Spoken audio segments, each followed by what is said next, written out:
So my name is Audrey Drodis. I'm a grad student in Michael Roberts' lab. I'm also a member of spARO, and I'm going to be moderating this session today on research and teaching with undergrads. We're super excited that you all are here with us today, and we are also really excited to have Drs. Joseph Trapani and Dr. Jeremy Duncan here today to talk as our two panelists.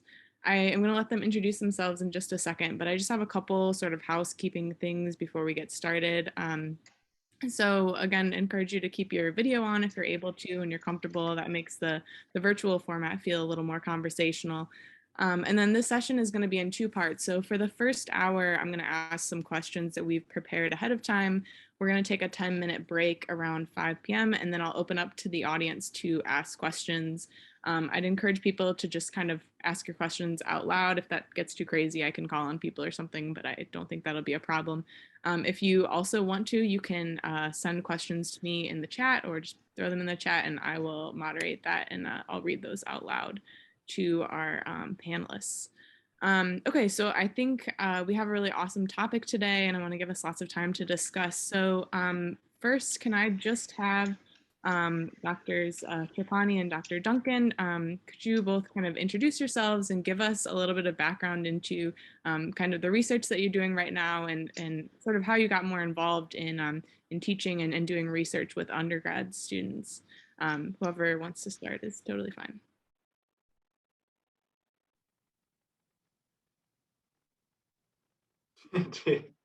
Yeah, go first. I can go first.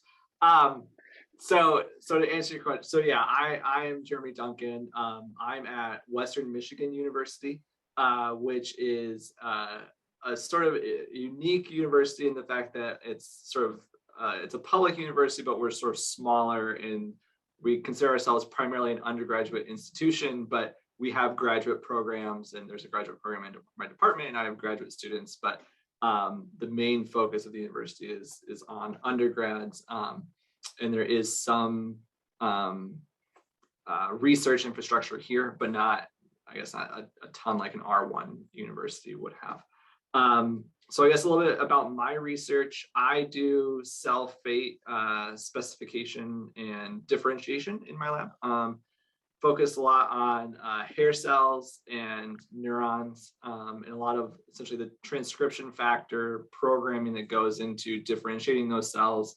And then my work has recently sort of moved in sort of the regeneration aspect of how to actually regenerate at least hair cells and supporting cells. So I guess a background about me, I did my PhD at the University of Iowa, and then I did postdocs at Johns Hopkins University Medical School, and then also the University of Utah. And it's always been sort of in the inner ear field, sort of doing the same thing. I started out in a PhD in a lab that was more sort of like mouse genetics and sort of answering questions that way. And then I moved more doing molecular biology in my postdoc before coming here. And honestly, when I was being trained, I was really wanting sort of that research only sort of position when I was done, but I started teaching a bit during my postdoc and I liked it. And I had an offer from a university that said, you know, we do half teaching and half research. And I said, well, I have an offer, I'm going to take it. And I actually really enjoy it, right? And so I think a lot of places say that they're sort of half teaching undergraduates and half research, but here literally half of my time is research and half of it is teaching undergraduates. So was that everything, Audrey? Yeah, I think that sounds great. Okay. Yeah, perfect. Dr. Trapani, do you want to give us an intro too? Yeah, sure. Sounds great. Actually, I was also thinking if anyone wants to just type in the chat where you're at in your research science journey, be neat to just see who's joining us. My name is Joe Trapani. I use he, him, his pronouns, and I'm currently an associate professor at Amherst College, which is a small liberal arts college in the Northeast. That we have about 1,800 undergraduate students and no graduate programs or anything else. maybe 200 or so faculty. And I've been here about 10 years, and I'm currently chairing the biology department. And I also have a research laboratory that's, well, it's kind of hard because of COVID, but we're kind of between like 5 and 8 undergraduate students at various stages, from senior thesis students, which actually get courses to do research, so they have a lot more time to spend in the lab, but they still have very busy lives outside of research. But that's always a good thing, so you get them for a little bit more time. And I have 2 thesis students, and then a number of other undergraduates at various stages, from first year students to juniors that hope to be thesis students next year. And my lab, oh, and I also have a part-time research technician that is a huge help in the lab, both mentoring and helping to train students and doing experiments, and also with the zebrafish husbandry, because my research is on basically broad strokes understanding sensory encoding, so the way that external stimuli get transformed into meaningful neuronal information, mostly at the level of hair cells in the zebrafish model organism, and mostly hair cells in the lateral line system, which is a system that detects water motion around the body of the fish. And when I started, so I did undergraduate at University of Connecticut, big state university. I was pretty scared of research and didn't have any formal research experience until my senior year, and got into a lab, actually Stephen Korn's lab. He's a potassium channel, biophysical studies of potassium channel, and now he's at the NIH and does a lot of grant workings for training grants and things like that. So some folks may have even worked with Dr. Korn. And yeah, so I just fell in love with research my senior year of college. And then from there, I went to stay for graduate school. And I was just going to get a master's because I didn't know what I wanted to do with my life. And Steve said, why don't you just stay for a PhD? So it turned into a PhD. I still didn't know what I wanted to do at the end of it, but I knew that I didn't want to deal with potassium channels specifically anymore. And so he really encouraged me to seek a postdoc where maybe I was working more with a model organism. And I chose zebrafish, and I also really wanted to experience Portland, Oregon. So I moved out there, where I started in Teresa Nicholson's lab. And she's now at Stanford, but she was at OHSU for a number of years. And I did my postdoc there. And the whole time I still had like huge fear that I wouldn't be successful in research. And I think honestly, in my 4th or 5th year, I was starting to not really know what I wanted to do, but I was realizing that I really enjoyed teaching, and there was a big part of me that was thinking that maybe that was somehow an escape from the challenge of running a big major research lab at an R1 university. And in retrospect now, I realize that running a lab at any place, small college or big university, involves all the same skills. And in many ways, you just have to kind of overcome any kind of fear you have, but also build great networks to help you just keep going down the path. Because so I decided to apply to small colleges. I ended up at Amherst, and now that I'm here, I realize like so many of the things that I was wrestling with and that was driving those decisions are things that everyone faces. And so I'm happy to talk more about that throughout this process. Yeah, I think a good kind of follow-up to that question is just what sort of, so you talk about kind of these skills that are necessary for running a lab are kind of the same wherever you are. And what do you think are like some of those important skills that you both have that have allowed you to run these labs, either, with undergrads in the case of Dr. Trapani, or with undergrads and graduate students in the case of Dr. Duncan? And then what sorts of things in your training like helped to facilitate you gaining those skills? Like what advice would you have for trainees who kind of want to go into these careers? Sure, I can start this one, Jeremy, and then we can flip flop for each one. Oh gosh, I have so many thoughts on this. I think one of the main things I would advise, well, one thing that was always apparent was, boy, you get a lot of research training, but you don't get a lot of training for all the other things that go into having a faculty position. Well, first off, with undergraduates, you write, I mean, I guess maybe it's the same everywhere, but you write a whole lot of letters of recommendation, and no one told me how to write a letter of recommendation. And when you're writing so many every year, you learn real quickly. But so there's these little skills along the way that I don't think are necessarily baked into the training that you get during a PhD or postdoc, but they're there. And I think what's best is to form a close relationship with your PI where you actually ask them to show you more of what they're doing than just overseeing your research project and looking at the abstract that you just wrote for the ARO conference coming up. Asking if you can help read their grants or give them feedback on a grant that proposal or work on a proposal with them.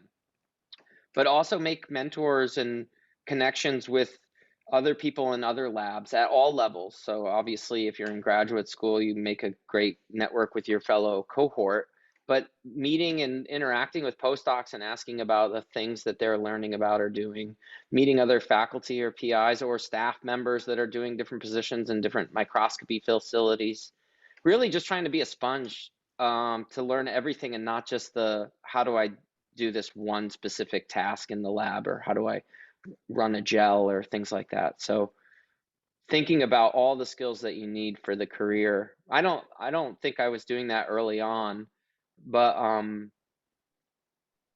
it's good that I did have at least the foresight to know that I needed a lot of people's help. And so that's the other really important thing, is to realize that no one does it on their own independently. You have to form a great network. If you don't have a mentor map or some thing that you kind of map out all the people that you're making connections with, I really encourage that. You can't rely on just one person to help you through mental health struggles, work-life balance questions, but also research questions, and then also career. You form a whole network of people that help you, and it doesn't go away. I mean, I'm now chairing a department. I got tenure a few years ago, and I probably have more questions now than ever. And I call or ask or stop in pre-COVID to talk in person with people as often as I could to learn. And even still, even within the zebrafish community and the hearing and ARO community, I reach out to a network that I've had. And so that's I guess that's mostly what I would say, is that for running a lab with undergraduates, you learn real quickly that you have to ask other people what works for them. The last thing I'll say, which is specific to the job, is that I have found forming really close connections with the undergraduates and investing time to train them in how to do things right pays off in a whole lot of ways, including research productivity, and also scaffolding such that those students that have been in the lab the longest help to train newer students. Yeah, thanks so much. Dr. Duncan, do you want to weigh in? Yeah, I will. I will say that a lot of what I have is echoing what Joe just said, but maybe I'll say it in a little bit different way, and so maybe I'll help some people. I guess to go backwards. I think the scaffolding idea is really good, and that's kind of how I operate my lab, where I think that in some labs, especially in larger labs, you have sort of this top-down effect, that's sort of scaffolding, where you have, the PI communicating with postdocs, communicating with graduate students, so on. And I kind of do that in my lab, but I kind of take a more personal approach to the undergrad. So all of my graduate students have undergraduate advisees, I guess, that they mentor with. But I don't just leave them alone with the undergraduates. I also I co-advise those undergraduates. And I meet with them on a day-to-day basis. And I guess getting back to your original question of how I learned how to do that, I don't think that I really learned how to do this, right? It's sort of on the fly type learning as I go, right? I mean, I think like a lot of other people do, I had experience as a graduate student mentoring undergrads, or as a postdoc mentoring graduate students and undergrads. And while I think those are incredibly valuable experiences, and I'm really glad for those, I think everybody should do that. It doesn't quite match up with actually managing a lab full of undergrads, right? And it takes effort and time, and I actually, my first year, read a lot of resources about how to mentor undergrads, right? And so things like HHMI has like a really great resource on how to mentor and these sorts of things. And then to echo what's already been said as well, I had to ask a lot of people, right? I tried to develop relationships during my graduate and postdoc years of a lot of different people. And I could still sort of reach out and ask those people or send emails to people saying like, how do you manage this, right? And these sorts of things. And I will say, one of the things I think was really valuable for me is that not just asking people who are in career stages above you as to being your mentors, but like actually developing a cohort of people that are in your same level as not really mentors, but peers to help you through these things is really valuable.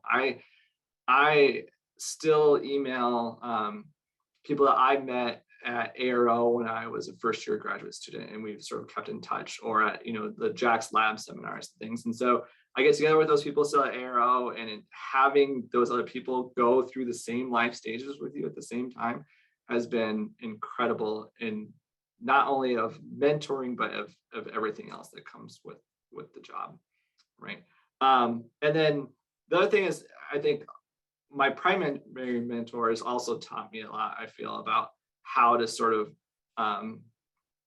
manage a lab. And I think it was more implicit, it wasn't a sort of explicit thing, but things like, you can't mentor everybody the same, right? I think I really learned during my PhD that you have to tailor your mentoring for each individual according to their background and just that individual. So. Yeah, go ahead.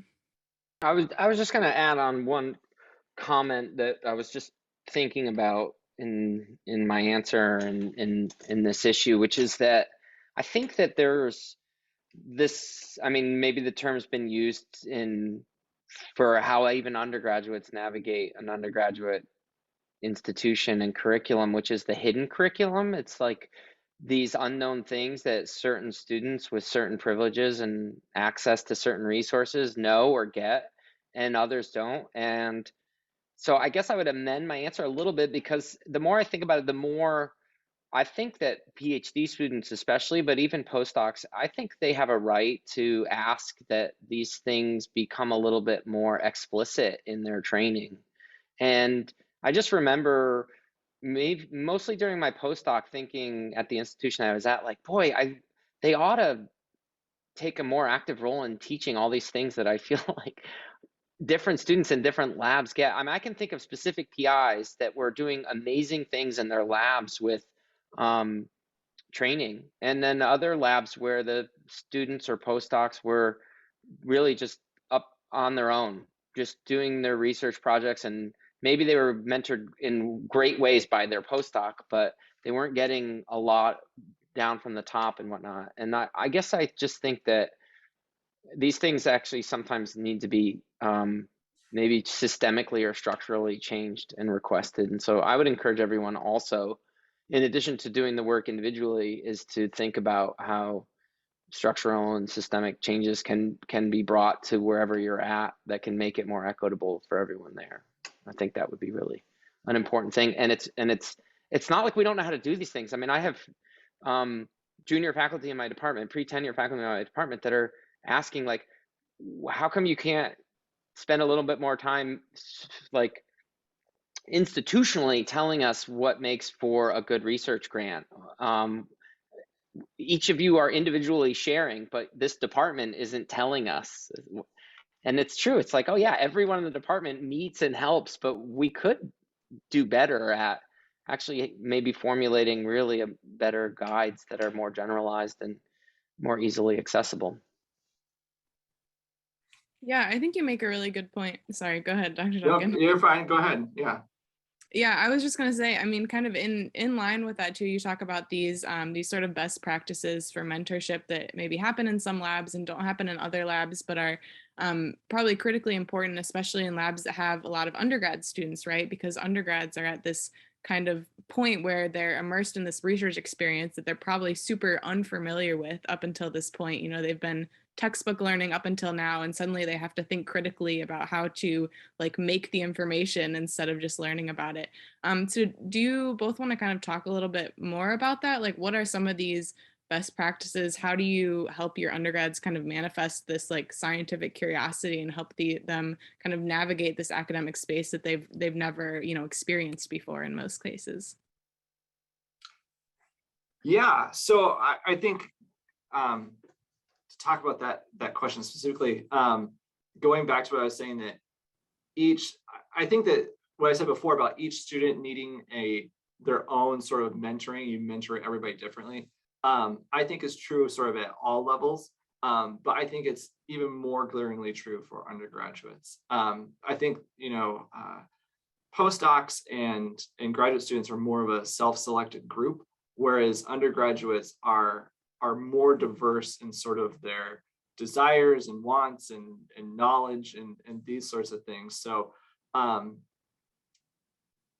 think that the biggest thing is understanding what they want to get out of a research experience, right? I think that really drives my mentoring of each of the students, knowing what they want to understand, right? And a lot of them just don't even know anything about research, right? They come to you and they're just like, oh, I heard that there was an opportunity. I'm coming here. I just want to know what it's like to be in a lab. What is it like? What is sort of the day-to-day type thing? Whereas some students are coming in and they worked in research labs as high school students, or they have parents who run research labs, right? And so they already know, and so they're coming in for a completely different reason. And so mentoring them is completely different, right? And I think laying the groundwork of what undergraduate student wants to get out of this experience, right, is sort of the top on my list of how to mentor them. I think we could probably have a 2-hour spARO just on this important question because it's so layered. There's so many aspects of the undergraduate experience and relationship with research there's good evidence that even at the introductory level, which oftentimes right away will push certain people out of a field because of the way an introductory course might be structured, that isn't welcoming or that is maybe not appropriate for how students may come in with different sets of skills based on the type of education they had in high school, even if their base abilities are identical. If someone's had a lot better undergrad high school experience in math or in some other field than someone else, and the course isn't set up for it, you're going to run into issues right away. So, and I think there's actually really good evidence for these undergraduate research experiences as introductory courses and teaching more content and factual information later after you've actually, David Asai at HHMI has an article and a number of talks that you can find online. They're all around the idea of race matters. I think that's one of his most recent papers. And he really talks about one of the two ways to really improve persistence and retention of diverse students in STEM fields is institutional structural changes that make everyone feel welcome and changes to the curriculum, including these cures or UREs at the intro level. So that's that kind of aspect of research experience in the classroom. I think in a lab, it's the same thing though. There are certain aspects of research that, just like Jeremy was saying, that some students can navigate real easily based on maybe support from home or parents that are researchers or experiences that they got in high school or even just mentoring that they had earlier on, whereas other students might not have access to it. So I do see that there's some role that at the undergraduate level that we have to share knowledge about techniques and what's the best word for it? I guess lab know-how that it might not, if an undergraduate came into your lab and they only had 2 months, you might not think to have this breadth of knowledge that you would share. You might just plug them into running Kaizen kits and all they learn to do is pipette and do mini preps, and then they put that on their CV. But the reality is I think it would be important to actually think about, in that amount of time, how much training can you actually do on how do you keep a lab notebook? How do you interact with other folks? How would you send an email asking about it or inquiring about a position? How would you how do you behave in a lab with other people? Collaboration. What are good group behaviors? What does your CV look like? Can I help you with how to give an interview, and how to be on Zoom and interact with a screen when everyone else has their screens off? I mean, there's all these kinds of things that don't come easy to everyone based on the background that they have. So I think that undergraduate mentors especially, we have an obligation to think about what it means for students coming into our labs, because this might be their only exposure and they might get turned away from STEM altogether. And the country, maybe world, but especially our country, has a real problem right now with retention of students of color and ability and gender and all kinds of things. The leaky pipeline, or there's lots of other analogies for that term of persistence, but it's a real problem and it needs to be addressed. And I think it probably needs to start happening as early as children's books, but certainly at the undergraduate level, there's a lot that can be done. Yeah, I definitely agree with that. And I think something you both touched on a lot there was kind of this lack of diversity and inclusion we have. And also, a big problem is lack of retention, like you also both mentioned. Like you said, that starts often in undergrad, and a lot of times it starts with a course. And I know you both teach courses, but a lot of times, like, taking your first college science class can be an intimidating experience. It can either really get people excited about research, or like really not so much, based on kind of how the course is developed and presented. So my next question is kind of what are some strategies that you use in your teaching to kind of help this retention problem, and kind of make your coursework friendly to kind of a diverse group of people and students that you have?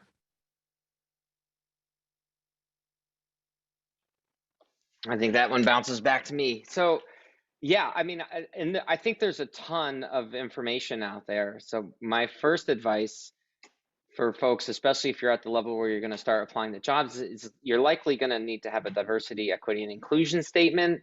And that's going to be a moment, if you're not already thinking deeply and hard about these very important issues, that's going to be a moment to really take the time and do the reading and learning to familiarize yourself with the problem and that what some of the solutions are. I think that anti-racist principles, which in terms of pedagogy, there's all kinds of things you can do that makes everyone in a classroom feel welcome. Definitely looking hard at your syllabus and asking whether or not you have representation of scientists from all walks of life and all abilities and all socioeconomic and cultural and ethnic and racial backgrounds. Teaching about racist pasts to the content that you're working on. Certainly the way you as a educator present yourself to the students and whether or not you take these issues seriously. I mean, even things as having an equity and inclusion statement on your syllabus or an accommodation statement on your syllabus. Showing the students you care about it by bringing up topics that matter. If students come into your classroom and that day there was something significant that happened in the world or in our country, and not paying attention to it and not bringing it up and pretending like somehow STEM in your field is isolated from this event that is happening in their lives and in your own life, it sends a signal, and those are things that you can work on. And there's literature on all kinds of things like that that you can do that make your course more accessible and more inclusive, because access doesn't equal inclusion at all.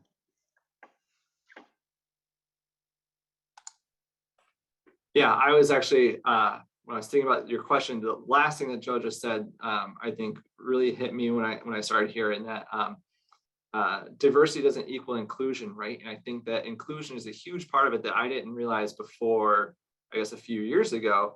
And I think that also ties into this sort of leaky pipeline type thing, right? So if you have diversity, but you don't have inclusion, you are going to have people sort of dropping off or being left out if you're not sort of um, meeting the needs of all these different people and making sure that they are sort of included in everything. And I think that the idea that was brought up of making sure that all of your course materials are sort of following sort of DEI principles is difficult, right?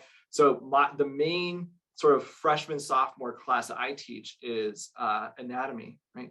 And the materials that you have for anatomy are all one, right? Just white people, right? There's very little diversity in anatomy models or teaching materials and those sorts of things. So I think it's definitely something that you have to put effort into, and you have to think about and make sure that you're knowledgeable, right? And I think that it's good now, especially recently, that almost every job application for faculty, right, you have to include a DEI statement. So it's something that I think everybody needs to learn about, just in general, but also for your career, you need to know about it, right? Because people are going to ask you these questions, and it's really important that we start to really think about how to make people more, or how to make our classes and our labs more inclusive, right? And make sure that everybody is getting the same material delivered to them in a way that they can access.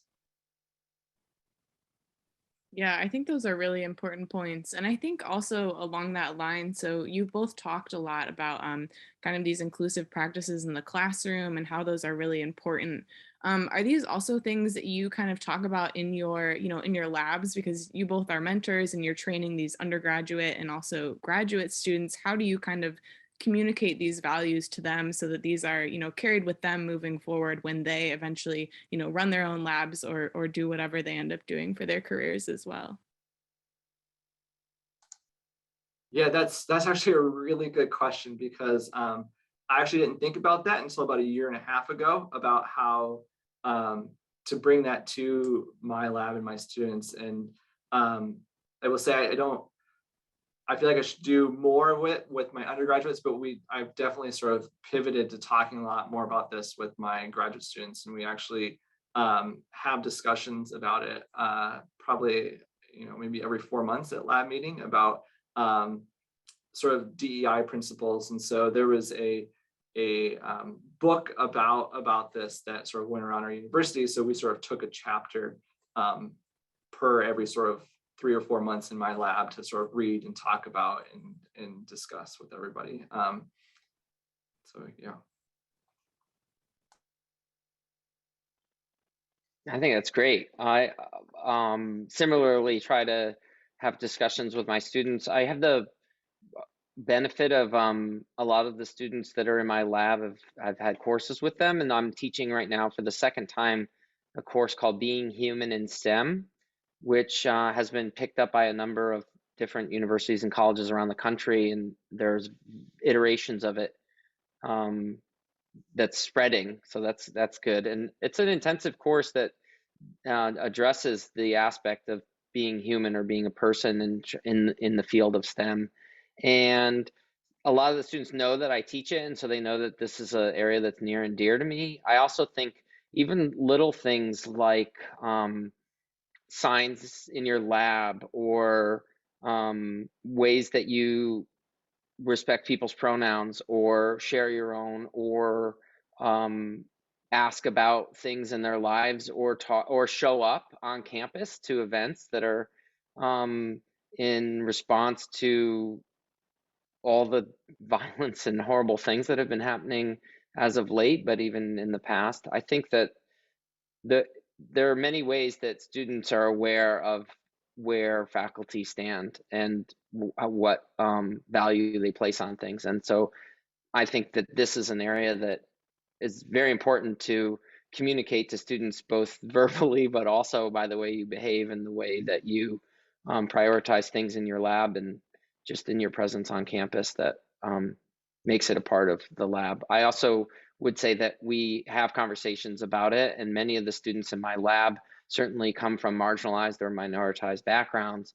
And we don't check that at the door. It's something that's talked about. It's something that I try to offer as much support as I can in terms of hidden curriculum, or how can I help you to navigate what comes next after undergraduate, especially if some of these folks are first generation at college or low income or anything else. I try to add, my mentoring hat encompasses much more than just their PCR. Yeah. Yeah, I think that's such a good point. And I think that also brings up, kind of talking about things that we don't talk about as much, but we definitely should, especially in mentoring. Um, Kind of well-being in academic spaces and just like mental health, especially with undergrads. I mean, undergrads are kind of this unique population because they're not full-time researchers like grad students are. They're taking classes, they have their social lives and their other jobs, and like undergrad is a crazy time. How do you kind of help promote like well-being in these academic spaces in your lab with these students who are kind of being pulled in a lot of different directions as undergrads tend to be? Great question. Undergrads are definitely an interesting thing to manage in a lab because they have very full lives and are often doing all kinds of different co-curricular, extracurricular, and also their coursework alone is a full-time job. So yeah, I mean, it's this fine line. I imagine in many ways it happens at universities too. With PhD students and postdocs because people are always juggling work-life balance and dealing with the world we live in, which right now is especially challenging. And so you have to, I think, support their mental health and know when they're maybe taking on too much and give them advice about that, or if they're not in the lab as much as you think would benefit them, then also saying, you might need to prioritize other things because if this research really means a lot to you, I don't think you're putting in as much time as you'll get out of it. But at the same time, I understand that if those things take priority, then maybe the lab should go. But if you have a jar and you can only fit so much into it and your big priority things take up a lot of space, you can't put little things in and you won't fit your big priority items. So I think that there's that aspect. And then I think also I try to do fun things and encourage levity and fun in the lab as a community to try to help in that regard, which often can include even going to a conference or something where, or having a lab meeting, but then totally digressing into something funny and just watching YouTube videos or something.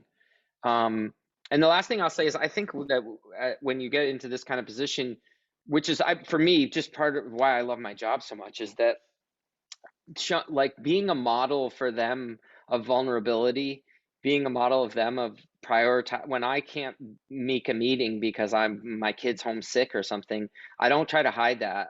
I like the analogy of the duck with its legs moving frantic under the water, but still on top. But I also like the analogy of the duck just sometimes needs to sleep, and just letting the students know that life is what's that? There's a recent book, 40,000 weeks or 4,000 weeks, 4,000 weeks, which is about the number of weeks in your life up to about 80 years old.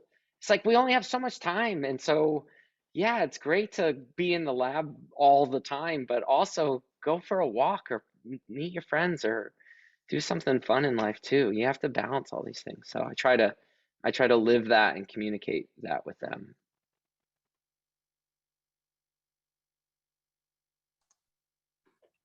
Yeah, so I guess I have a couple of different ways that I do this, and that's one is just making sure that students are getting the advice that they need, right? I think a lot of undergrads won't ask you I think the pertinent questions, and I think trying to guide them to asking you questions that I think that they should be asking, right? Or sort of trying to bring up a topic for them is key in that, right? Um, but then also I try to every few weeks or a couple months or just sort of every now and then try and check in by students, not just on your careers and your goals and what's going on, but how is life going on for you, right? Like how is everything okay, right? And so in doing so and asking them, I try to be flexible with them a lot. And I think that the research that undergrads can do, because of their personal life or because of classes, it really ebbs and flows. There's sort of times where they're in the lab a lot or they're not in the lab.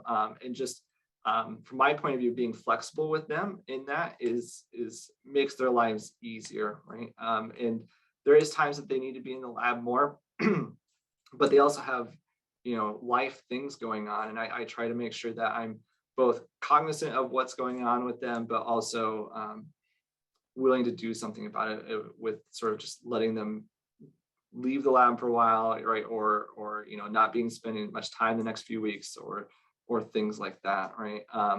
But then yeah, like I was saying, just making sure that I check in with them, make sure that they know what's going on, and that it's their schooling and it's important, but at the end of the day, that their mental well-being is sort of priority number one, right? So I tell them a lot, right? Like for me, I love this. I love being able to be a mentor, but at the end of the day, I'm a parent and I like my personal life and I like being with my family.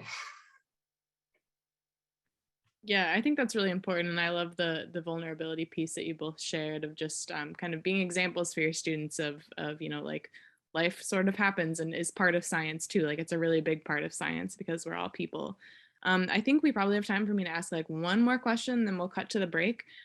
So the last question I want to ask is just so you both talk about kind of creating these like lab spaces where you are also allowed to be people, which I think is awesome.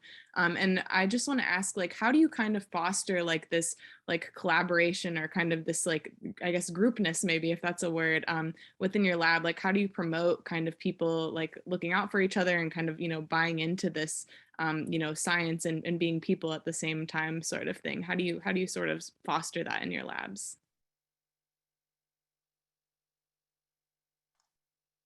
Sure. So I will sort of talk a little bit, I guess, more about my graduate students with this because I think that I have a pretty good answer for that. And when I bring a graduate student into the lab, I actually check with sort of the other lab members in my lab to make sure that that's good. So they come in for a rotation, right? And my immediate thing when that student is done with the rotation, I ask my other graduate students, not if they think that they're intellectually capable or what they think of them as a student, but I ask them, can you get along with this student, right? Are you able to work with this person and do you like them and those sorts of things? And that's sort of my number one priority when I bring a new graduate student. And sometimes if it's going to be a longer term undergraduate student, I'll ask the rest of my lab about that, right? I think that intra-lab dynamics are really key. And I've seen some horrible intra-lab dynamics happen, and thankfully never in my lab, but I've always been really weary of that. And so I try to make sure that everybody is on board when I bring somebody new into the lab. What was the second part of your question? I think that pretty much covered it. Just kind of Okay. like Okay. that collaborative environment and yeah.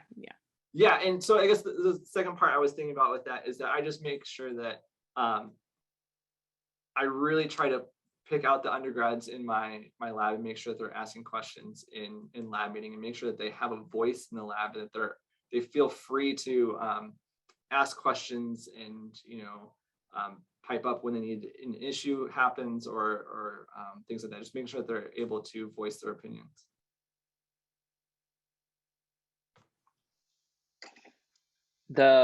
I think I maybe have a few things that I do that I don't. I've been doing them for a long time, but recently with everything focused on equity and inclusion and things like that, I realized that these things actually work really well, probably for that reason. One is, I mean, certainly when a student comes to me and wants to maybe join the lab or is interested in the lab, and we get to a place where they're feeling comfortable, they probably start off just joining lab meetings and meeting and seeing what the lab ethos is like. And that's a nice place to see if it's for them as well. So if it doesn't feel right or if it's too this or that, then they also have the ability to kind of fade back out and not fully engage with the lab.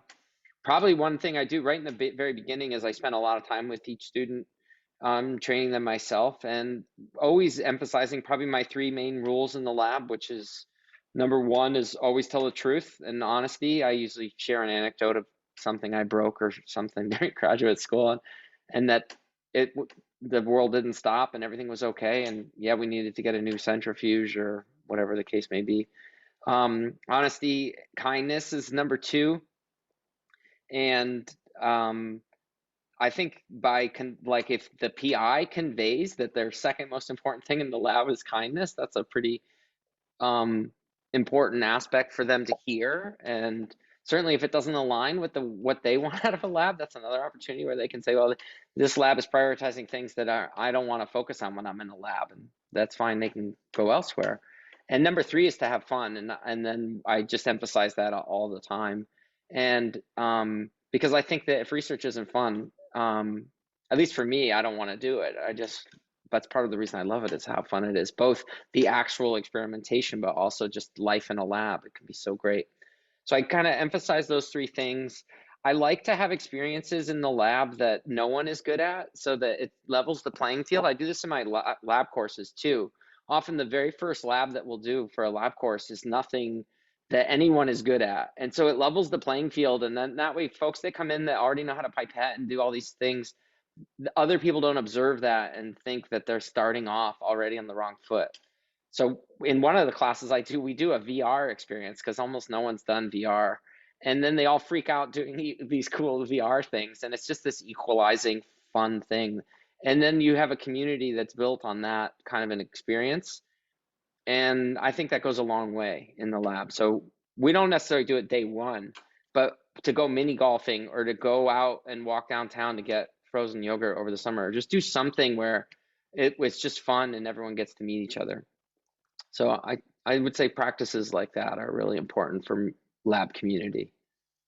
And again, like this is when in the beginning when I was saying about being a sponge, and it's like if you see or hear anything during your PhD right now or your postdoc, some lab doing something or some aspect that and just catalog all this stuff. Like when I have my lab someday, I'm gonna remember that XYZ happened, or that I saw this one person do this, or I saw this talk one time and the talk started, this is a true story. And the talk started where the person had taken pictures of the community that they were visiting, and they started their talk with these pictures. And the way that I in the audience like connected immediately, because I was seeing pictures of the bridges around Portland, even though this person was from Florida. Oh, I thought it was the coolest thing. So the minute I had my job interview at Amherst, I started the whole thing with pictures of all the statues of all the old white people at Amherst College, all their ears. And I just introduced the talk on hearing with all these ears from these folks. And maybe it helped my case or not, I don't know, but I just picked that up from a talk I was attending. So yeah, just keeping track of all these things is key. Yeah, thank you so much. I think those were all such like great, insightful answers to those questions. I feel like I learned a ton. Yeah, Jackie, do you want to go first? Yeah, so my question is, do you have any advice about managing a student's expectations, particularly undergrads coming into the lab, where they've been at university, they answer the questions correctly and are told they're great, and then they come into the lab and suddenly they're doing things perhaps they've never done before. Particularly now because of COVID, a lot of our undergrads are coming into the lab with absolutely no experience at all. And, they don't get that instant gratification of, yes, that's great, that's perfect, how to do it. And also there's not really that correct answer. We're constantly looking for answers. That's just the nature of science. And if you've had any students that have felt dejected during that transition process, and if you have any tips for guiding them through that.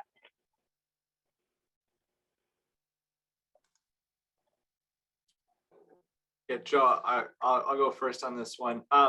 So I think that laying out expectations at the very beginning is been key, I think, for me in the students that I've had. Essentially, when they come in, and they're trying something out for the first time, even before they try it out, just saying, we're just training, right? Where this is not a big deal. Basically, lowering the amount of stress that they're under. when they first come into the lab or when they're first doing something, immediately removing any expectation. And so what I kind of use the phrase to begin with, we're going to expect this not to work, or we're going to expect you not to know anything, or, and then if it does, that's going to be awesome if it does work. But basically just lowering the expectations and the pressure on them when they first come into the lab. And then as far as sort of bigger goals from students, I've had very few students who come in and say, oh, I want a paper in 3 months, right? I've had that maybe one time, but usually I think that students' expectations of what they're actually going to get out of it, or the production of it, is fairly normal, or they fall in line with the normal expectation.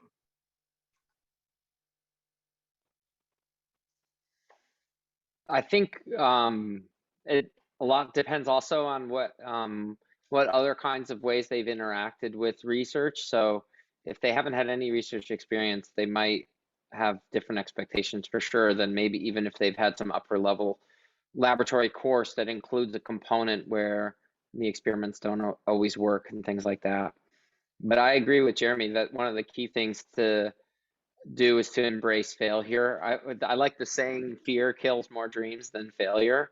And just that they shouldn't be scared to break things. That's why number one rule is honesty, is because it's like, don't be worried about if things break. It does happen in a lab, and you just have to let someone know, because so many things in the lab rely on us knowing if something's broken so we can fix it, or maybe fix the things that it might have impacted. If you don't say anything and then all our solutions are off because you did X, Y, or Z.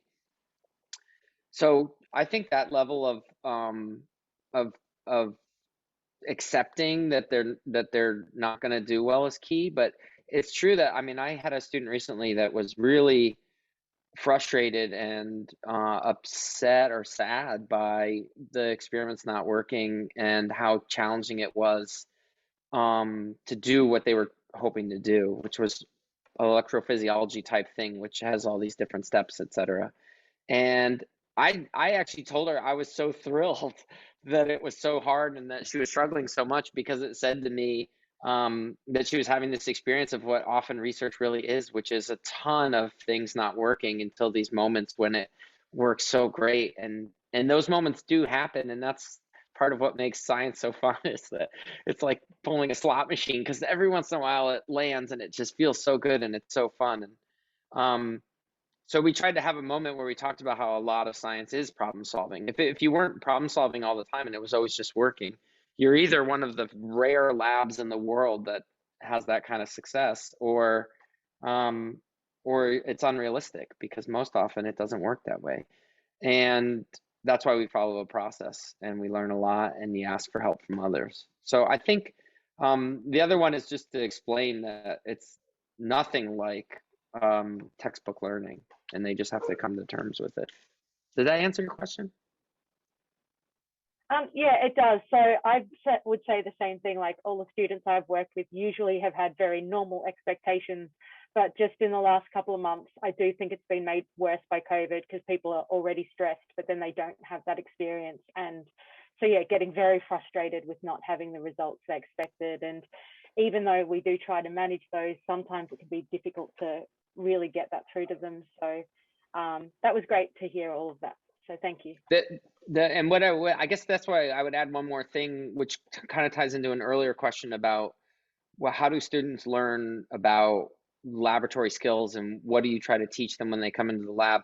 I feel like right now, because of COVID and the way it's impacted students being remote through so many experiences, even these SUREs and summer research fellowship programs, SURFs and SRPs and all these things have been all remote. I think the institutions, or at least departments, probably would be best served if they put their heads together and created more pods or modular components to teach students some basic skills. So we've actually started to think about this summer, if we're going to be in person for our summer research program, that maybe in the first week, before the students spend a ton of time in each of their individual labs, that we would have a faculty member teach all the students at once about PCR or pipetting or following a research protocol, and just basically providing bulk training to a whole bunch because they haven't had a chance to learn it in their courses, because the current juniors and seniors almost have been entirely during COVID. Yeah, so it's been a real challenge. Yeah, it looks like Kelsey has a question. You want to unmute and ask? Yeah, actually, my question starts to kind of go from what you were just mentioning there about learning skills in the lab. And both of you, I think, talked about scaffolding at the start of this talk. And I was wondering, are you really intentional with your scaffolding where you think, or you have sort of maps where every first year student should know how to do this pipetting skill or something like that? Is it as specific as that for you in your labs? Or when it comes to scaffolding and building those skills, is it more specifically tailored and focused each person in your lab? That's a great question. I think it's a little bit of both. I have a lab syllabus, and basically if someone joins the lab, there are some key things that are part of their lab syllabus, and one of them, well, three of them are three main things that everyone in my lab should learn how to do. They should learn how to screen zebrafish for X, Y, and Z. They should learn how to mate zebrafish, and they should learn how to micro-inject zebrafish embryos. And then it changes based on where their project might be, but I want all the students to learn that, because in learning each of those, we also talk about basic lab notebook entries, and they get a tour of the fish facility, and they learn about husbandry, and it's basically a way to make sure that everyone's had these common experiences in the beginning. So that's kind of plug and play, and part of their syllabus also includes the goal that they would, by the end of a semester, produce a figure that would be formatted in a particular style and have a legend, and also have a brief introductory paragraph explaining the motivation of the research, and then a results section. And so then we're also kind of modeling how a scientific paper might be written, and they're also learning some writing skills and presenting skills, because they will also present that in a lab meeting. So that's kind of structured. The scaffolding part is that I usually I only have so many projects running in the lab at one time. So usually newer students plug into a project where there's already a student that's working on it, and I try to connect them as like a mentoring pair. And the student that's been there longer passes on skills, of which I try to oversee them to make sure that there is not a telephone game of things becoming disconnected from the original goal. And then the last one is that I think students, I've seen it as, it's not quite a Venn diagram, it's more of like a Punnett square type diagram, where you have like these 4 categories of mentoring that you can do. And one is intensive time from you, but also intensive independence. And then the other end is extreme independence and no time from you. And then there's some, I'm not thinking of it quite right, but basically you can move students from a place where you put in a ton of time and energy, and it's very hands-on, to a place where you're not putting in much and it's very hands-off. And so as a mentor, I look to do that as well, like change how much time I put in to move them to a place where they're very independent and need less of my time.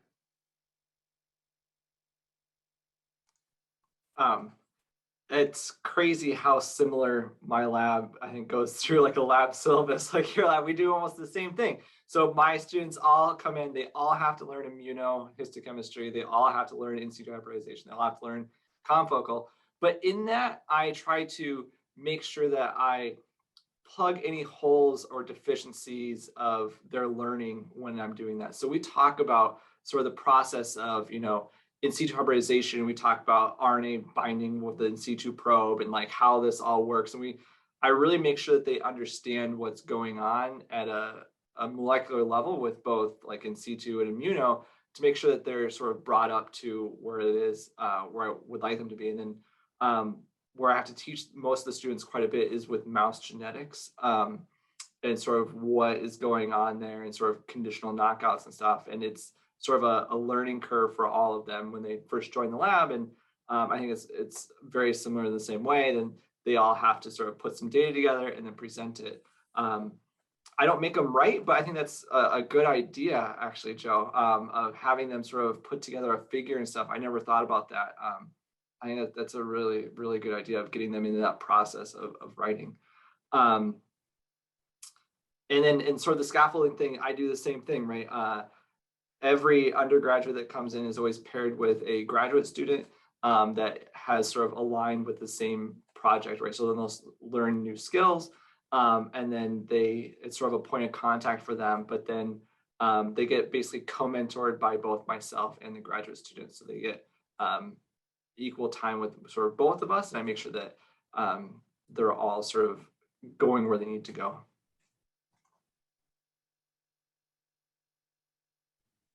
Yeah, thank you so much. I think Braulio has a question. Sorry if I'm mispronouncing your name.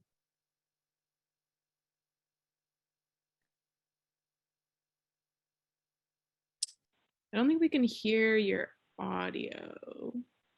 All right, I double muted myself. Sometimes I do that just to confirm. I just wanted to thank you both for being here. I'm going to actually prefix my question by saying that sometimes when people ask you to do 50-50 of anything, right, in this case, teaching and research, they're actually asking you to do 100% research, 100% teaching. And so if somebody knows, right, that they want to go into this type of institution and they perhaps feel like they have the skills, right, and both of you have work at two different types of institutions. The way I want to ask my question is like, if both of you individually are reading a application, what are the things that you look for to show, given your respective institution, one is a university, one is undergraduate only, what are the things that you look for in order to see that the individual has the right amount of skills necessary? Meaning, sometimes they may say, oh, that is too research intensive. We don't have the funding for that. Or sometimes it's like, well, they don't have enough teaching, or they have the right amount of teaching, but that's not going to get funded. And so what do you look for in an application if you were looking at one for someone to say, this is a good candidate for our institution, your individual institution?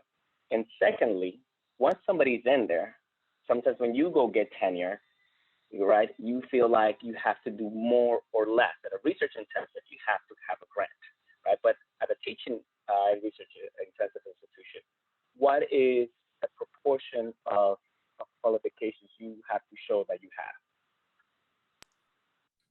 Sure. So I'm actually on the hiring committee right now. We're having phone interviews, so that's a really good question. So at my university, I will say that it truly is half of my time is spent doing research and half of it is spent teaching, teaching undergrads, and usually almost everybody here teaches like one large lecture course one semester, and then the next semester we teach like an upper level undergraduate course, right?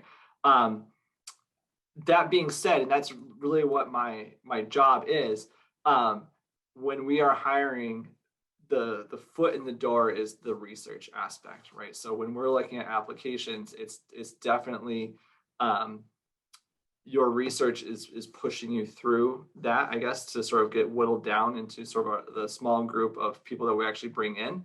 And then once they're here and you have the sort of seminar, right? A lot of us will look at that seminar and deduce both your research out of it, but then also how good you are at teaching, how we, I guess, use your sort of research seminar as a substitute for how good of a teacher that you will be, right? And then the second part of your question, for tenure, then at least at my institution here, it's probably about 50-50. So the tenure committees look at your research and if you brought in grant money and those sorts of things. And then the other half is sort of student evaluations and peer evaluations of your teaching there. So I'll say it's probably about 50-50.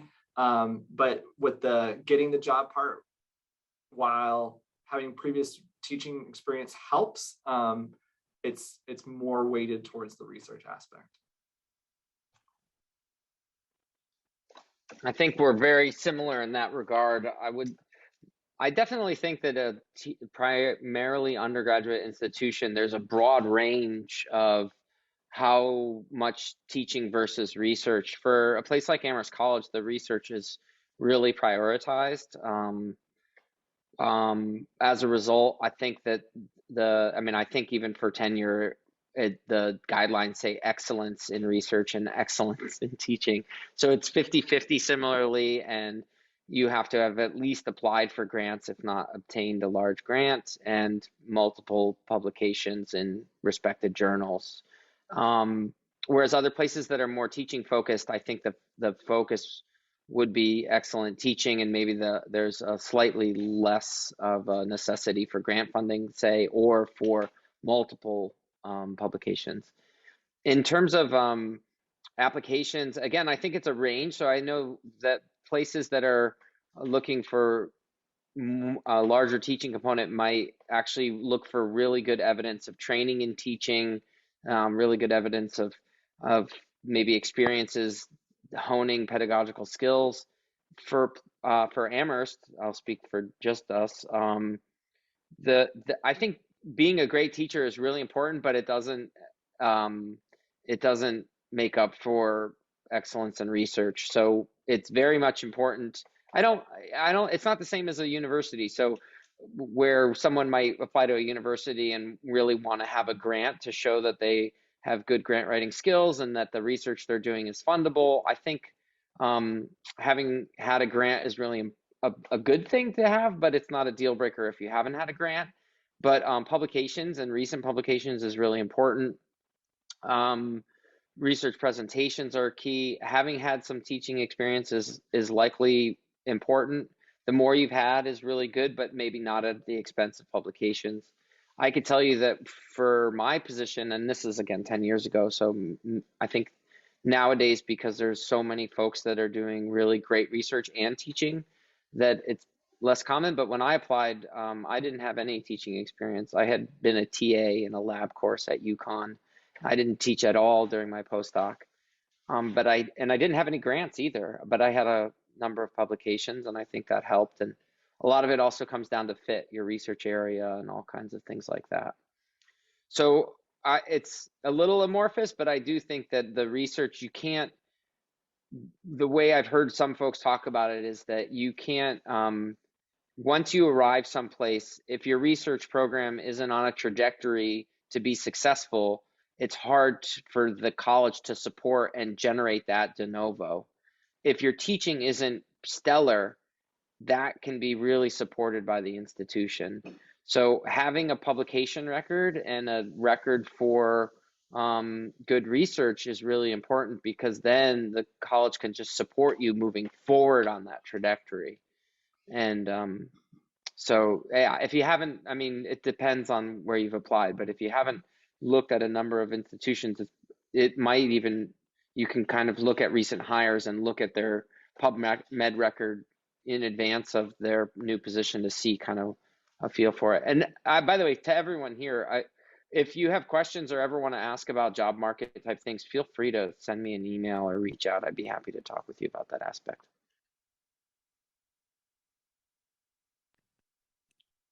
Does anyone else have questions? Feel free to throw them in the chat or unmute. I'll ask a question.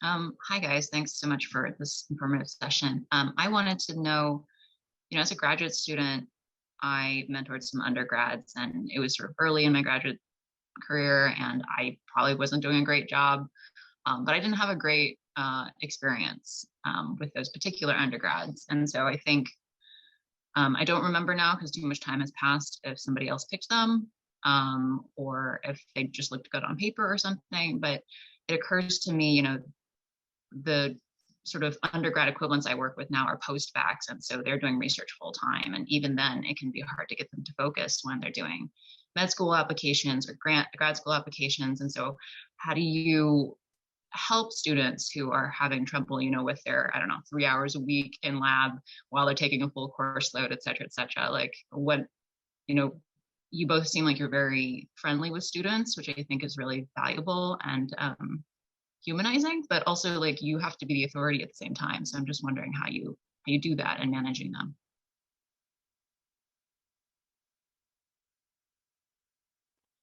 Is that one bouncing back? I think I'm up.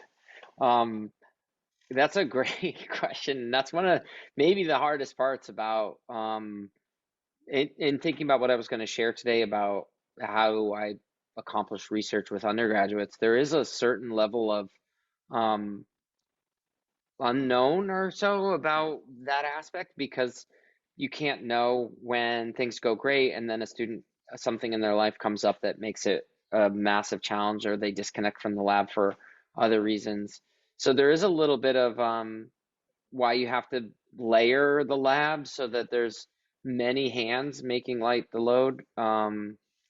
And I think, yeah, with undergraduates, sometimes you just have to be aware that you support them as best as you can. You try to push them to excel in the lab and to work in the lab and to make the priorities, but sometimes it's not for them for various reasons. The one thing I found that can work really well is to try to find out what's going on in their life.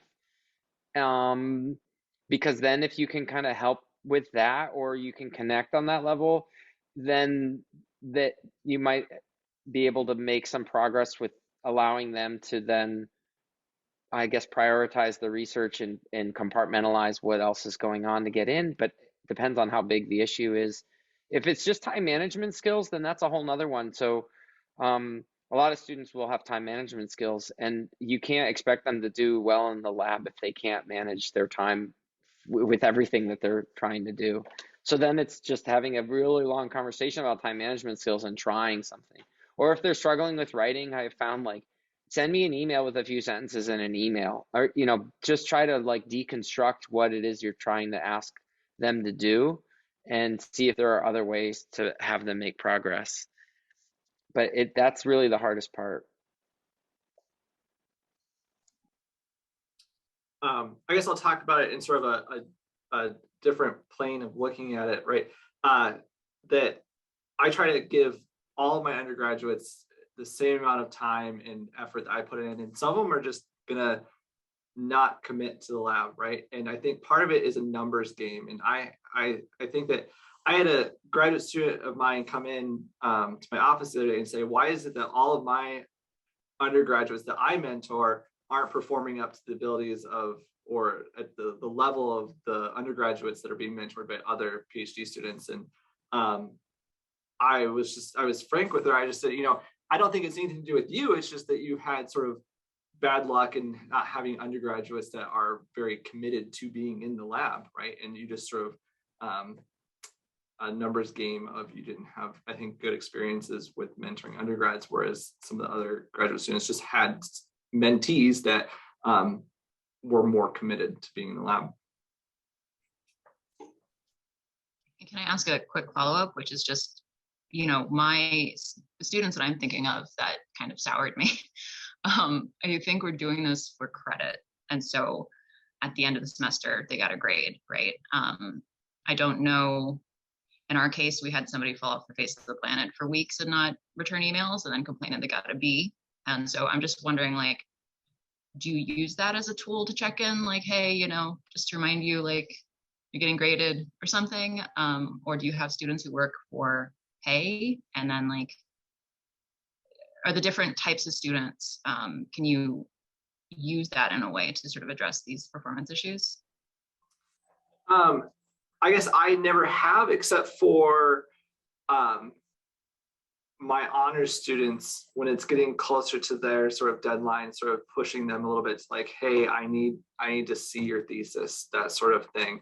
But no, I've never sort of used grade as sort of a tool to get them to sort of commit into the lab before. I do pay my undergraduates in the summertime.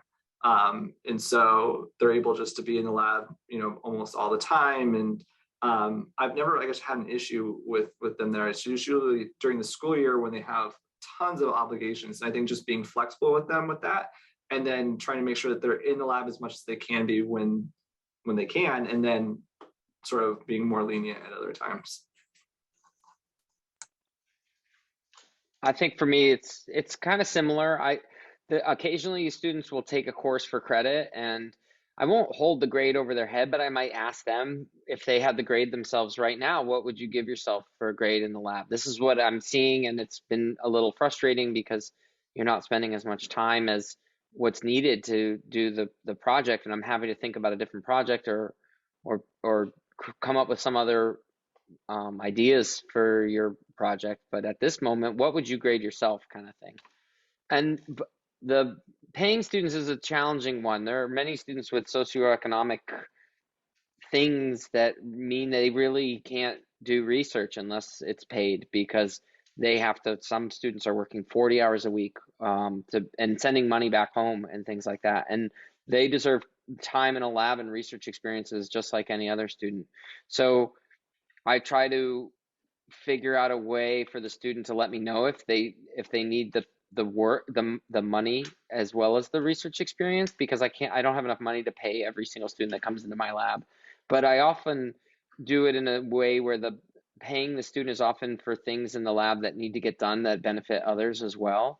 And then their research projects, they either add on or they fit it into that time block.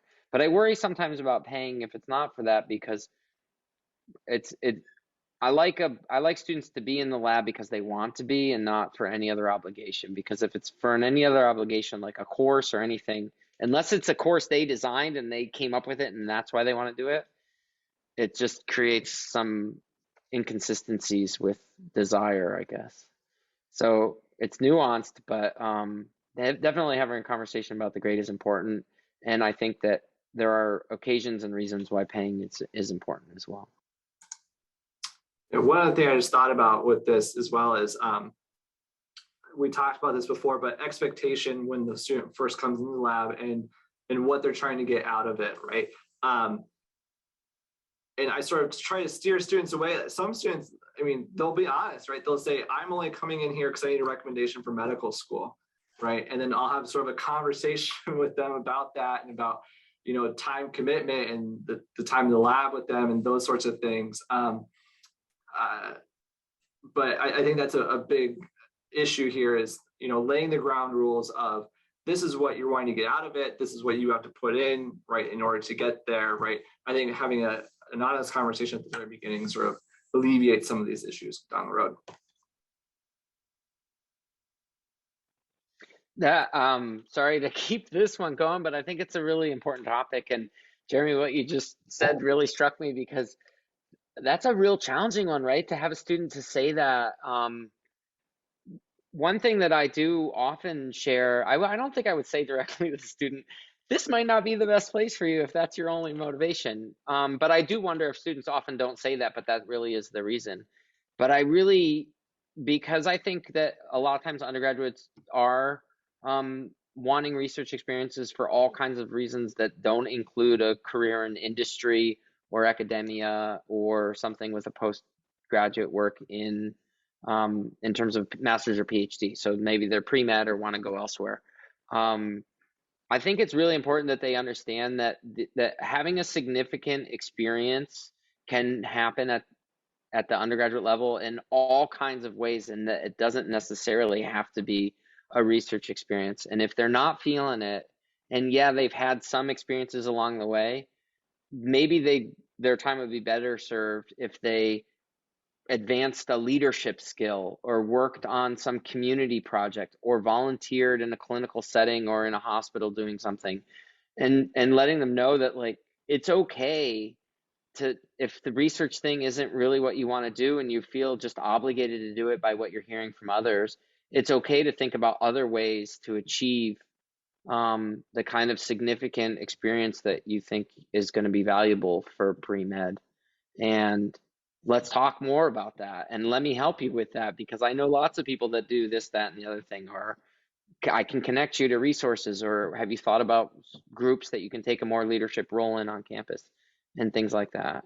I mean, undergraduate students are adults and they deserve as much frank talk that we can share with them about, I don't know, experiences. And then because we happen to have more information in this one particular area, then conveying that to them is so valuable. Sorry to keep, I just thought of another thing. One thing I do have experience in is, so I'm in a general biology department, right? So it's very diverse here. And sometimes it's just that it's not a good fit, right? Like a student thinks that they want to go to medical school, or they want to do, biomedically related research. And so they start in my lab, and then, a month in, they're like, I don't really like this. I really enjoy my evolution class. So then they have to switch then to an evolution lab or an ecology lab, right? Or something like that. It's just, maybe there's some other reason that they realize, I'm not into this.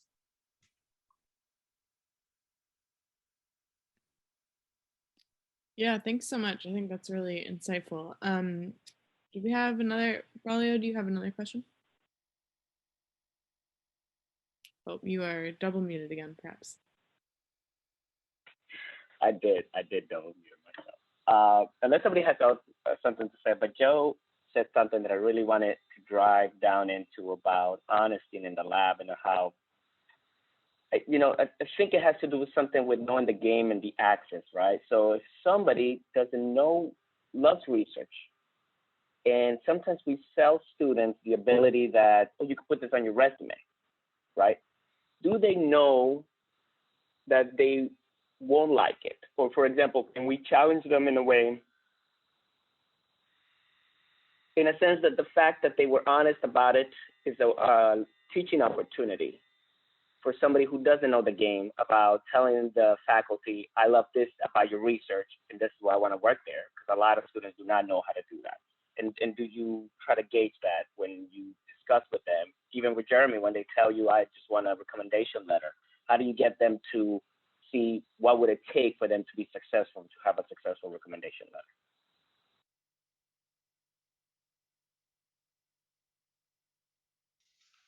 Is that you or me, Jeremy? Who's up? I don't know. I can go first.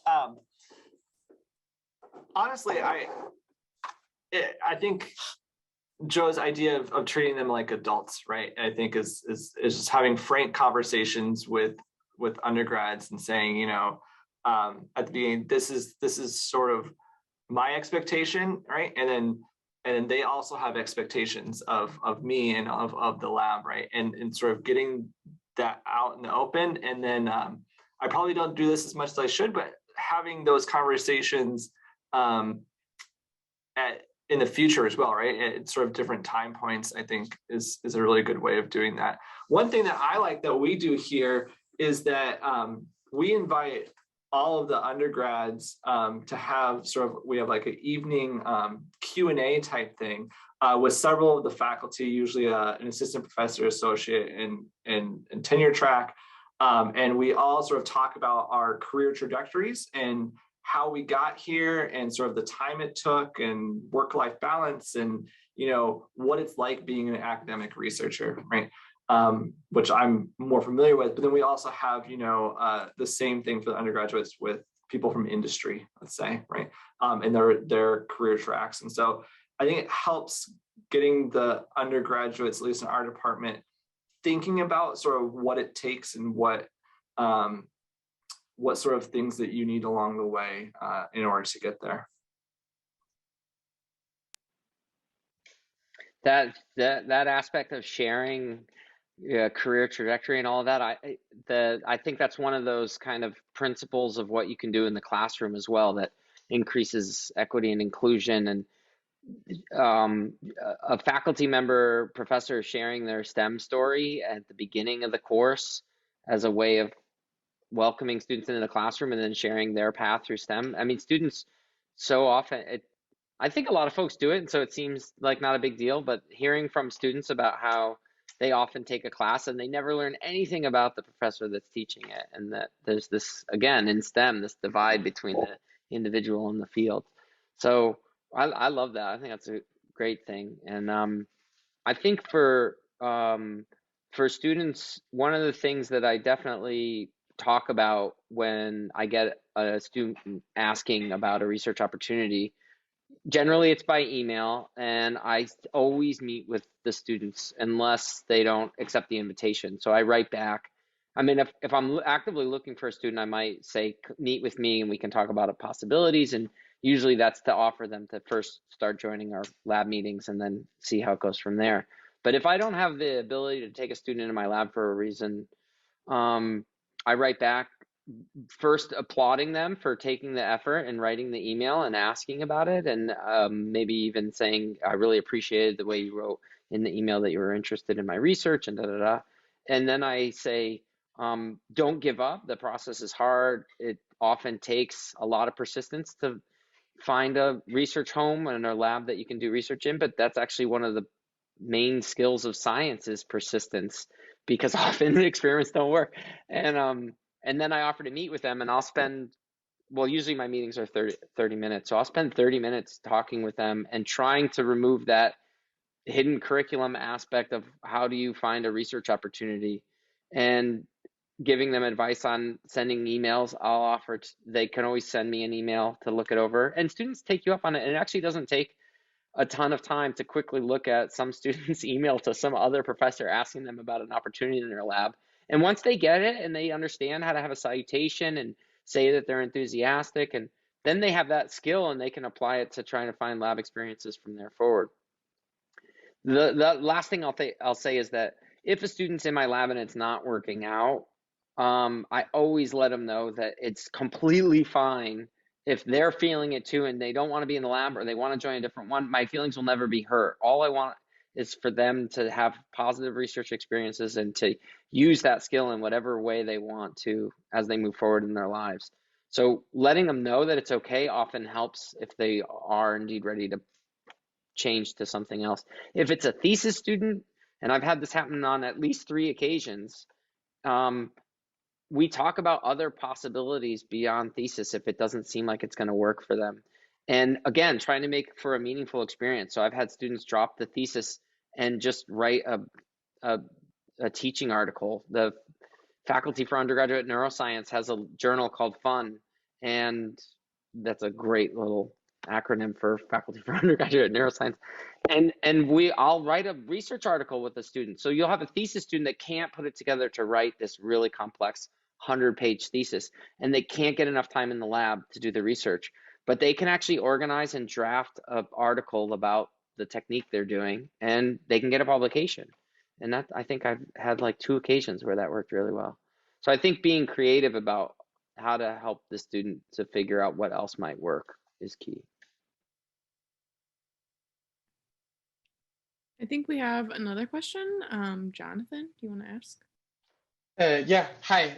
First of all, I just want to thank you for this session. It's really very interesting and very useful. So thank you so much for taking the time to do this.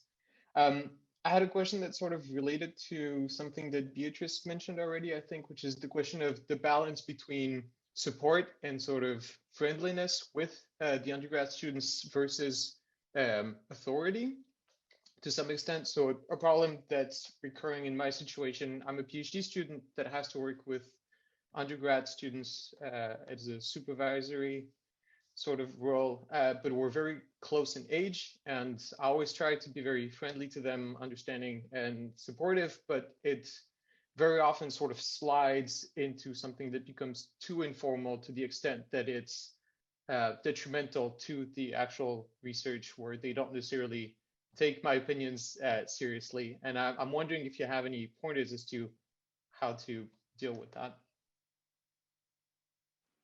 That's a great question and a very real thing. And I think it impacts different people differently based on the identities that they hold. And, I used to very informally use Joe and in the classroom encourage that, but other folks that hold different identities can't.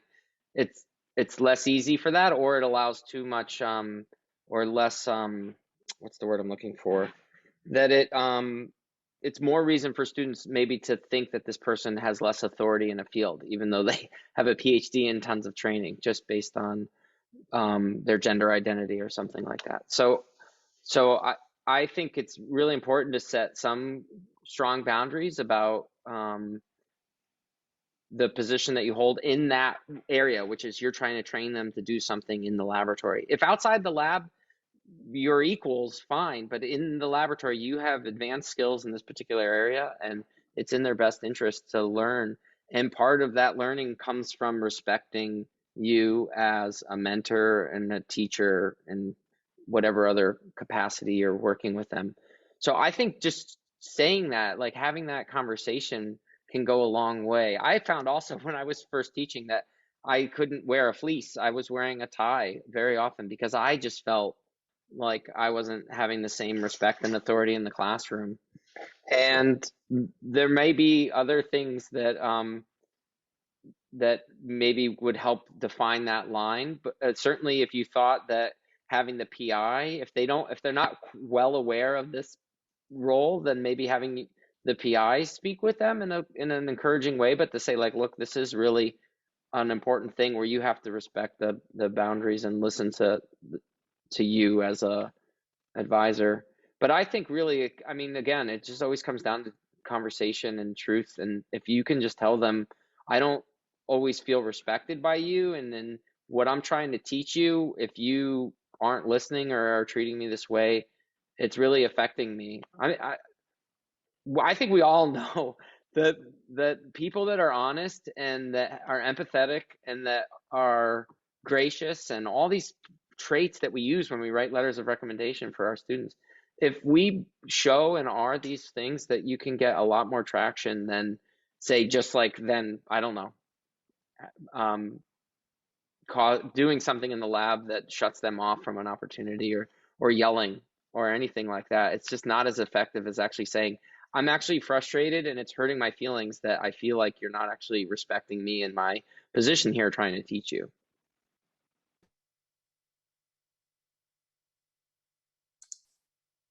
Yeah, and I think to sort of go off of that, those conversations are hard, right? I like to say at least at the beginning, but I'm still, I think, at the beginning of mentoring undergrads, so it's still hard, right? And I understand where you're coming from there, right? It is hard. Like Joe, I didn't wear a tie, but I was definitely dressing up in nicer clothes than I wear now when I first started teaching, because of that, and maybe a misperception of my own of how the students would respond to me. But I think that maybe I had the same thing where outside the lab, it's more of a collegial thing, but in the lab, it's not. And I don't explicitly say that, but I think that my students get that after a while, at least the ones that have been there, that, there's sort of times where we're equals. And in the lab, I like to think that, we're all learning, but, as sort of the PI of the lab, I have final say with everything. I will say that this issue affects people of different backgrounds completely different, right? And I'm sort of in a privileged place, whereas it doesn't happen to me as much as a lot of my colleagues have it more difficult. So I think that even the diversity of your students and how they perceive the different faculty will be completely different in how they treat different faculty.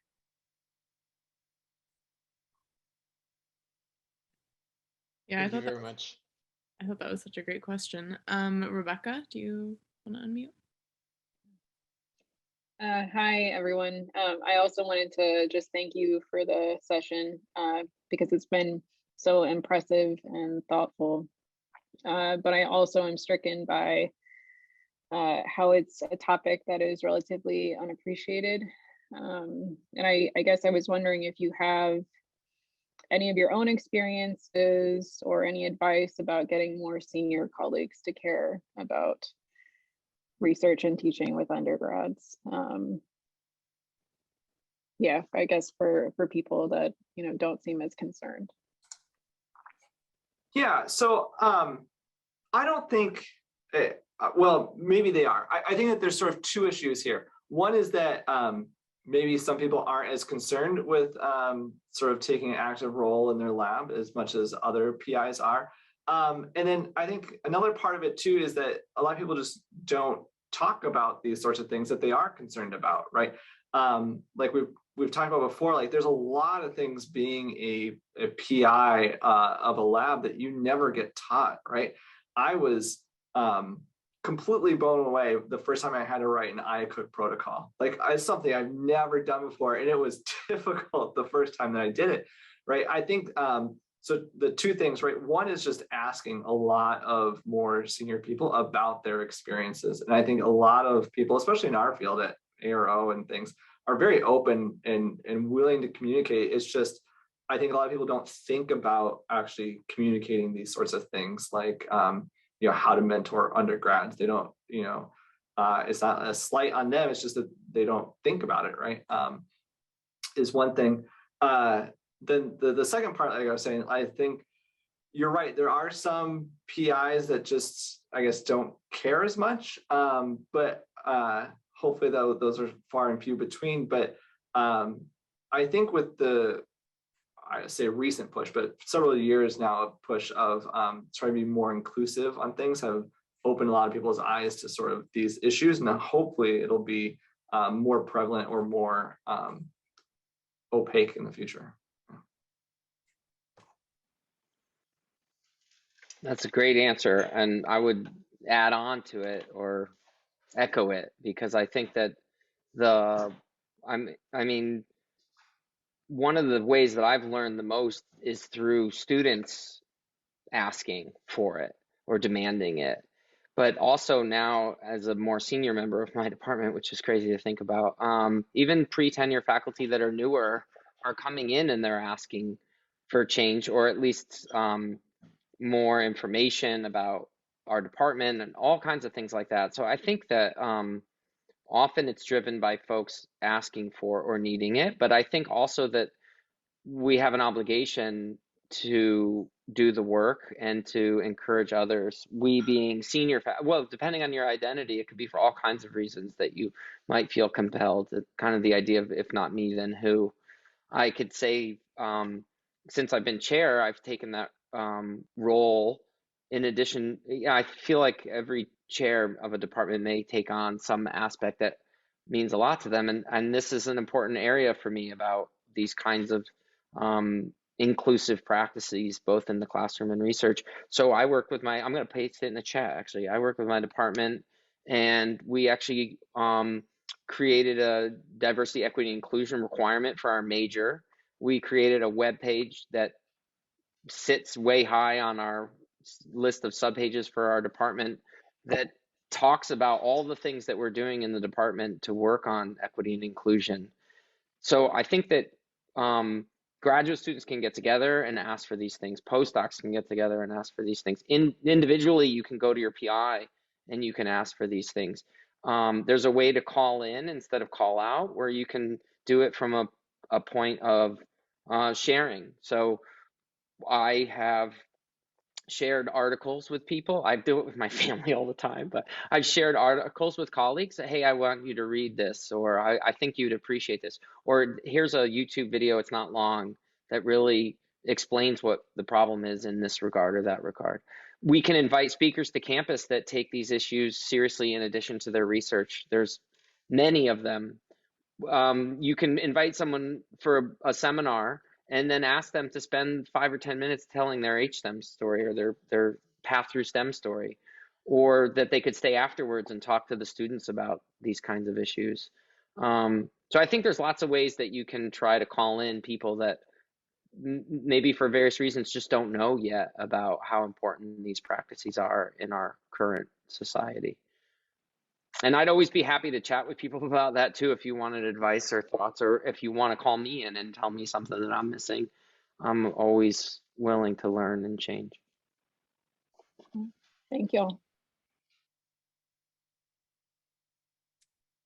Do we have any other questions?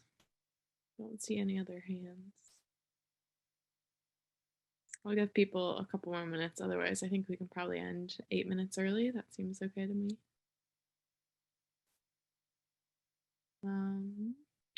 Okay, well, while we're thinking, so I'm going to post again the link to the Google form. So I've just posted that in the chat. If you right click on it, I think you can copy the link and paste it into your web browser. Please fill that out before you, copy the link before you head out today, just because that will help us in putting together these sessions in the future. Yeah, I think if no one else has any questions, and I think we can go ahead and end a few minutes early, but again, just a huge thank you to our speakers today, Dr. Trapani and Dr. Duncan, for spending all this time with us today and giving us all this great information about teaching and research with undergrads. I think that was a really great session. I feel like I learned a lot, and I'm sure everyone else feels similarly. Yeah, so and it looks like we have some thanks in the chat too. I'll let you all read those. Yeah, but I think other than that, we should be good to go. I will see all of you virtually at spARO or at ARO in a few weeks here. I'm not going to be attending too much of it, I think, because of an overlap with other event that's going on for me. But otherwise, normally I would say come find me at the meeting. So I hope maybe I'll see all of you at future meetings. Always feel free to come up to me if you see me at the meeting to say hi, or of course, if you have questions about things. And certainly feel free to email. And thank you for coming today. Yeah, I just want to echo what Joe said. Feel free if you see me at any meetings or ARO, come up and say hi, even if it's just that to say hi and I recognize you.